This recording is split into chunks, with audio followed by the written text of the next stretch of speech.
मेरा प्रश्न ये है कि सामान्य लोगों को बताया गया कि 7 लाख तक आपको कोई टैक्स नहीं लगेगा। फिर एक जो विभिन्न सोर्स दिखा रहा है कि 0 से 3 लाख पे नील है, 3 से 6 लाख पे 5% है, 6 से 9 लाख तक 10% है। तो फिर ये 7 लाख तक छूट कैसे चलेगा, ये कैसे पता चलेगा? इसको आम लोगों तक बताने के लिए क्या तरीका है आपके पास? वेद जैन जी, बहुत अहम है। देखिए, ये कंफ्यूजन भी पैदा करता है कि जब 7 लाख तक का छूट है तो फिर 3 लाख से ज्यादा लोगों को थोड़े थोड़े पैसे क्यों अपनी जेब से निकालने पड़ेंगे? देखिए, बिल्कुल सिंपल सा सवाल है इसका। ये मान के चलना चाहिए, सरकार ये मानती है कि अगर आपकी आमदनी 7 लाख रुपए तक है, हाँ। तो आपकी क्षमता नहीं है टैक्स देने की।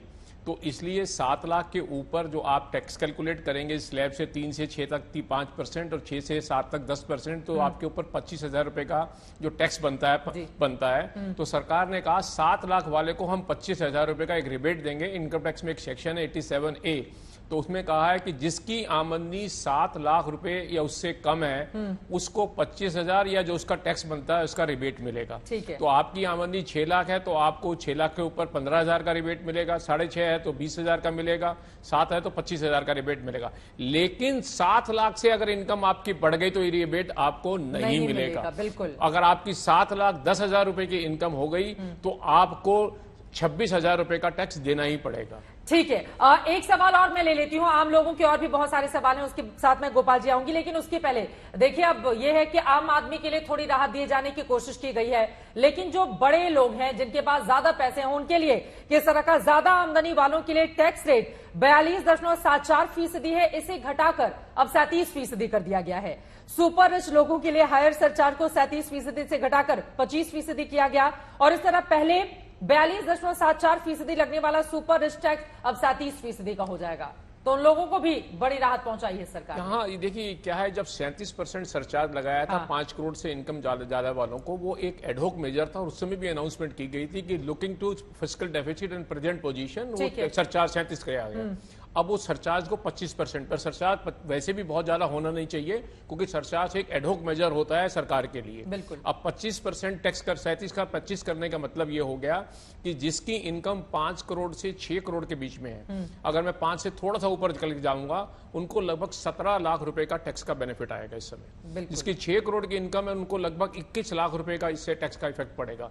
सिंपल कैलकुलेशन है कि आपका 12% सरचार्ज कम हो गया, जो टैक्स रेट 30% के ऊपर लगता है, तो हर 1 करोड़ के ऊपर आपको लगभग 3,60,000 रुपए का टैक्स का बेनिफिट प्लस जो सरचार्ज सेस लगता है वो बेनिफिट। तो ये एक बेनिफिट है, ये एक एबनॉर्मलिटी थी जिसको रिमूव किया गया। अब इसको कंसेशन मत समझिए, ये एक सुपर रिच के ऊपर जो एडहॉक टैक्स लगाया था उसको विड्रॉ कर लिया गया, है और वहां पर थोड़ी राहत पहुंचाने की चूंकि लगातार इस तरह की उम्मीदें उन लोगों की भी थी, टॉप से लेकर बॉटम तक सभी की उम्मीदें इस बजट से होती हैं ताकि आमदनी अठन्नी खर्चा रुपया वाले हालात नहीं बने और सरकार थोड़ी राहत दे सके। आम लोगों के और भी सवाल है, गोपाल जी वो सवाल ले लेती हूं और उसके बाद आप उसका जवाब दीजिएगा। We are operating on two types of tax. Now with this implementation of the new one, whether individual salaried owners, mid section especially, उनको ये उपाय रहेगा कि नहीं कि दोनों में वो करे, अगर न्यू ऑप्शन लेने के बाद पुराना ऑप्शन में कल को जरूरत पड़े तो whether they can shift. That has to be clarified, ये हमें लगा। ऐसा इसमें प्रावधान है कि बिजनेसमैन को छोड़ करके जो पहले जो प्रावधान था, बिजनेसमैन को छोड़कर बाकी जो भी टैक्स पेयर्स हैं वो दोनों स्कीम में कैलकुलेशन अपना कर लें और जिसमें कम टैक्स आता है उसी टैक्स को आप पेमेंट करें। अभी जो प्रेजेंट स्कीम आई है उसमें वैद्यन साहब बहुत अच्छी तरीके से बताएंगे कि इसमें भी मेरे ख्याल से इस तरह का प्रावधान है। देखिए इसमें क्या किया गया है, सैलरीड क्लास को तो परमानेंट बेनिफिट है कि वो जब रिटर्न भरने लगे, अपना नक्शा भरे, उस समय देख ले कि कौन सी स्कीम में उसका टैक्स कम बनता है, वो उसको भर सकता है, उसका ऑप्शन ईयर टू ईयर रहेगा। ठीक है। लेकिन बिजनेसमैन को क्योंकि ये पहले ये स्कीम ऑप्शनल थी, जो नई स्कीम ऑप्शनल थी, पुरानी स्कीम रेगुलर थी, अब इसको रिवर्स कर दिया गया है। नई स्कीम डिफॉल्ट स्कीम होगी, ये आपके ऊपर एप्लीकेबल होगी। आपको इससे बाहर निकलना है तो स्पेसिफिकली आपको ऑप्ट करना पड़ेगा क्योंकि बिजनेसमैन के लिए कि मैं इससे बाहर निकल के जाना चाहता हूं।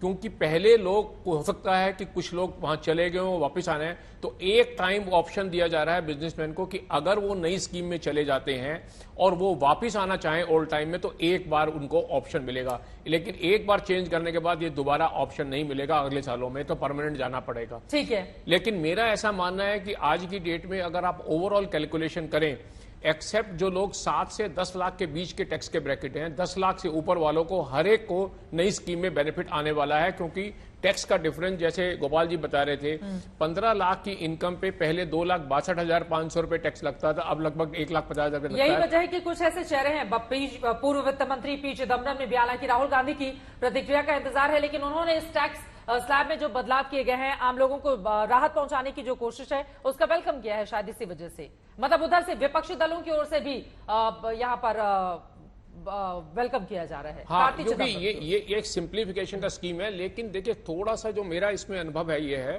कि ये तो ठीक है कि टैक्स में एडवांटेज आएगा, लेकिन जो एग्जेम्पशन है लॉन्ग टर्म सेविंग्स की हम जो कहते हैं, मेडिकल इंश्योरेंस की कहते हैं, जो हाउसिंग की कहते हैं, हाँ। मेरा ऐसा मानना है वो सोशल सिक्योरिटी के लिए एक आम साधारण टैक्स पेयर के लिए अदरवाइज जरूरी है। ठीक है, तो उसको मेरे हिसाब से कुछ एनकरेज करना चाहिए, थोड़ा सा डिस्करेज करने वाली बात है कि नई स्कीम में जाने के बाद में, क्योंकि क्या होगा जो टैक्स पेयर आज की डेट में टैक्स देता है और वो रिटायरमेंट के टाइम या ओल्ड एज में उसकी सोशल सिक्योरिटी क्रिएट करना जरूरी है। इतने बड़े देश के लिए जो 140 करोड़ देश की जनता है, सरकार सभी को सोशल सिक्योरिटी प्रोवाइड नहीं कर सकती रिटायरमेंट पे, लेकिन टैक्स पेयर को एक ऑप्शन एनकरेज करना चाहिए कि वो अपनी सोशल सिक्योरिटी क्रिएट कर ले।